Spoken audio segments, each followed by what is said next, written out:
अस्सलाम वालेकुम व आदाब नाजरीन। डेमोक्रेटिक आज़ाद पार्टी से जो है वो एक बड़ी खबर आ रही है कि जो डेमोक्रेटिक आज़ाद पार्टी के लीडर और बानी गुलाम नबी आज़ाद ने जो है वो अपने 3 सीनियर पार्टी लीडर्स को जो उसके साथ काफ़ी अरसे से जुड़े थे, पहले कांग्रेस में जुड़े थे और फिर जब पार्टी उन्होंने लॉन्च करनी थी उसकी प्रिपरेशन में भी जो है वो जुड़े थे और उनको जो है वो आज निकाल दिया। और जो आर एस चिब साहब है, जो फार्मर मिनिस्टर भी रहे और डेमोक्रेटिक पार्टी के जनरल सेक्रेटरी भी है, उन्होंने जो है एक लेटर निकाला है और कहा है कि जो farmer deputy chief minister Tara Chand ji जो है, जो छंब से ताल्लुक़ रखते हैं और वहाँ के एमएलए भी रहे हैं, स्पीकर रहे हैं जम्मू कश्मीर असेंबली के, डिप्टी चीफ मिनिस्टर रहे हैं। इसके अलावा मनोहर लाल शर्मा जो है वो बिलावर से ताल्लुक़ रखते हैं, कांग्रेस में जो है वो एमएलए भी रहे हैं और मिनिस्टर भी रहे हैं। इसके अलावा जो है बलवान सिंह फार्मर एमएलए रहे हैं,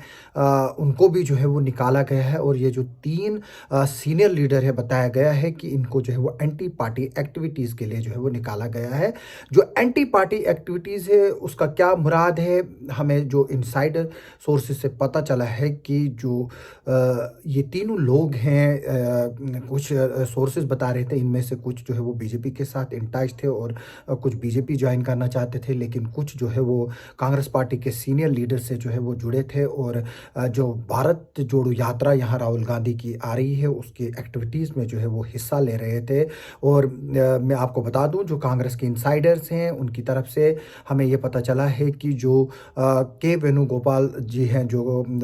कांग्रेस के जनरल सेक्रेटरी हैं, वो परसों जो है वो जम्मू आ रहे हैं ताकि जो राहुल गांधी की भारत जोड़ो यात्रा जो जम्मू कश्मीर में अगले महीने जो है एंटर होनी है उसकी प्रिपरेशन के लिए जो है वो काम करे और देखे उसके अरेंजमेंट्स, ताकि जो राहुल गांधी की भारत जोड़ो यात्रा जो जम्मू कश्मीर में आएगी वो सक्सेसफुल हो। और मैं आपको एक बात बता दूं कि कांग्रेस और बीजेपी के सोर्सेज से ये खबर आई है कि जो डेमोक्रेटिक आज़ाद पार्टी के कई लीडर्स जो है वो उनके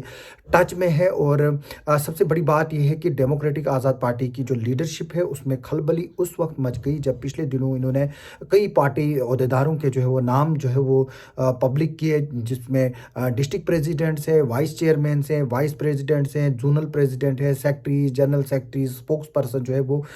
उनके नाम जो है वो पब्लिक किए गए, जिसमें जो है वो काफ़ी लोगों को जो है वो उन नामों पर जो है वो एतराज़ थे और लोग जो है वो नाखुश थे। क्योंकि बताया गया है कि जिस तरह से कांग्रेस पार्टी में जब ये लोग थे उन्होंने इसी तरह से जो है वहाँ मोनोपोली की थी और आज भी जो है वो मोनोपोली करके जो है वो गुलाम नबी आज़ाद को जो है वो मिसगाइड करके जो है वो अपने और अपने खेमे के लोगों को जो है वो नॉमिनेट कराया, जिस पर जो है वो अंदर में जो है वो डेमोक्रेटिक आज़ाद पार्टी में जो है वो कहीं ना कहीं बवाल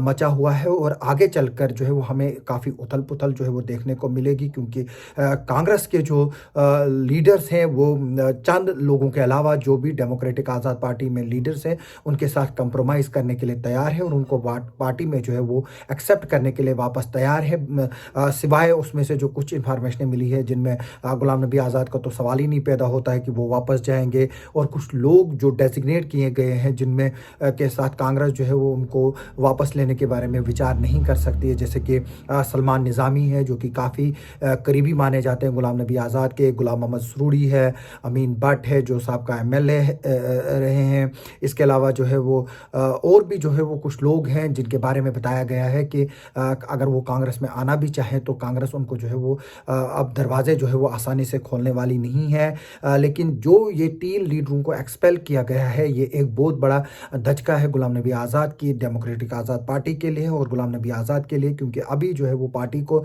चंद महीने ही हुए हैं लॉन्च किए हुए। और इस तरह का जो है फैसला लेना शायद गुलाम नबी आज़ाद के लिए जो है वो आसान नहीं था, लेकिन फिर भी जो है उन्होंने ये फैसला लिया। इससे ये साफ जाहिर बात होती है कि गुलाम नबी आज़ाद जो है इन लीडरों को एक्सपेल करने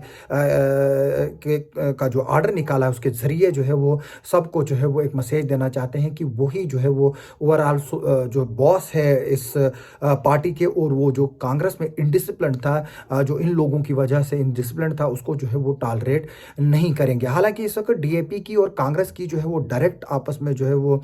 तू मैं हो रही हैं और एक दूसरे के खिलाफ जो है वो बयान भी आ रहे हैं। और हमें दिन में ये भी खबर मिली थी कि डेमोक्रेटिक आज़ाद पार्टी जो है वकार रसूल के जो मिलिटेंट्स के साथ लिंक्स जो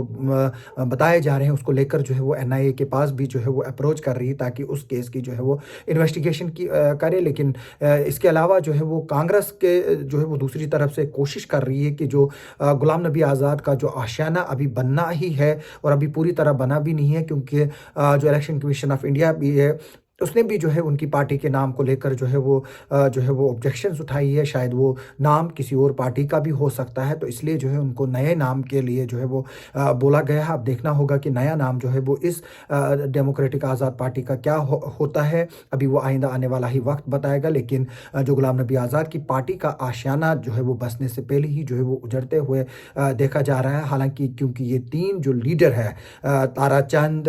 मनोहर लाल शर्मा और बलवान सिंह, जो है इनकी काफ़ी जो है वो फुट फॉलोइंग है। बेशक मनोहर लाल शर्मा और ताराचंद जो है वो हार चुके हैं पिछले इलेक्शन बीजेपी की वेव में, जो जम्मू कश्मीर में एंटायरली जम्मू कश्मीर में जो है वो वेव थी, उसमें जो इलेक्शन जो है वो हार गए। लेकिन फिर भी जो है उनके पास काफ़ी फुटिंग है। हालांकि इस वक्त गुलाम नबी आज़ाद के हम सीनियर लीडर्स हैं जो पार्टी के हैं उनसे कांटेक्ट करने की कोशिश कर रहे थे, लेकिन उनसे कांटेक्ट नहीं हो पा रहा। लेकिन अभी यही खबर आ रही है कि जो ये तीन लोग इनमें एक्सपेल जो है किए गए हैं, इनमें से कम 2 लोग जो हैं वो कांग्रेस दोबारा ज्वाइन करेंगे और राहुल गांधी की भारत जोड़ो यात्रा में भी जो है वो हिस्सा लेंगे। जबकि एक इनमें से लीडर है, शायद वो बीजेपी जो है वो ज्वाइन करे। अब वक्त ही बताएगा। हमारी इस खबर पर जो है वो नज़र रहेगी कि किस तरह से गुलाम नबी आज़ाद की पार्टी में जो उथल पुथल मचा है और अब आगे चलकर कौन कौन से लीडर्स जो है उनको निकाला जाता है। यहाँ जो लीडर्स इस वक्त एंटी पार्टी एक्टिविटीज़ में मुलविस है, यहाँ जो डिसीजंस गुलाम नबी आज़ाद ने लिए हैं उनके खिलाफ है, क्या वो बैकफुट पर आ जाएंगे इस डिसीजन के बाद, या वो अपनी एक्टिविटीज़ उसी तरह से जारी रखेंगे और जो तैनातियाँ हुई हैं उनको मुखालफत करेंगे, और क्या गुलाम नबी आज़ाद जो है उनके सामने सरेंडर करेंगे, या उन लीडरों को भी इसी तरह से निकाला जाएगा जिस तरह से ताराचंद, मनोहर लाल शर्मा और बलवान सिंह को जो है वो निकाला गया है। आप सबका सुनने के लिए और देखने के लिए बहुत बहुत शुक्रिया। अगर आप ये वीडियो जो है वो यूट्यूब पे देख रहे हैं, हमारे यूट्यूब चैनल को फॉलो कीजिए। अगर आप फेसबुक पे देख रहे हैं तो फेसबुक चैनल पेज को जो है वो फॉलो कीजिए, लाइक कीजिए और हमारे वीडियोज़ को जो है वो आप देखते रहें। आप सबका सुनने के लिए और देखने के लिए बहुत बहुत शुक्रिया।